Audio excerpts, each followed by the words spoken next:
هنعمل مع بعض دبابيس الفراخ بطريقه سهله وبسيطه. وطعمها طبعا تحفه جدا، وزي ما انت شايفه شكلها جميل جدا. معاكي صفاء مجاهد من صفحه طبق طبانه.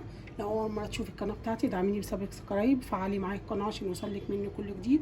شكرا جدا لمتابعتنا. عدد من الدبابيس زي ما انت حابه بقى تجمعيهم تشتريهم. نمسك الدبوس ونحدده كده اهو، نعمل له شرطتين زي ما انت شايفه. تمام، طبعا مغسوله.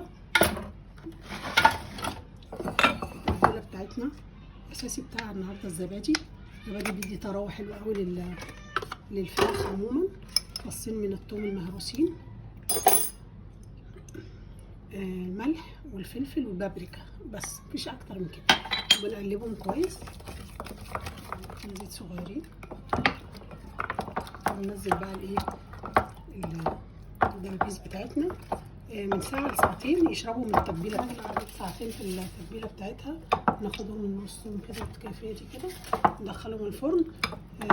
المفروض ان هو بيستوي في ساعة، هندخلهم نص ساعة وبعدين نطلعهم نشوف هنكمل بقية التتبيلة. طلعت الزبدة واحطها كده على الوش، طبعا بعد ما نزلت كل الجوز بتاعها عليها كده، ونخمرها بقى بالفويل ونحطها بقى في الفرن كده. بعد ما خرجت من الفرن طبعا شلت الغطا عشان الجوز بتاعها ينشف خالص، وطبعا المفروض ان الجوز ده ينشف قوي زياده عن كده. بنعمل ايه بقى؟ نحط معانا هنا عصير ليمون، نحط معلقتين سمنه او زبده يبقى افضل، لان الزبده بتدي طراوه حلوه قوي للفراخ. ونحط كاتشب او صلصه المتاح عندي، ونحط عليها معلقه عسل او باربيكيو زي ما انت عايزه الطعم والنكهه. بصي ونقلب كده زي ما انت شايفه الخليط بتاعنا، ونروح دهنين الدبابيس من فوق ومن تحت بالطريقه دي كده، ونرجع نحطها تاني في الفرن.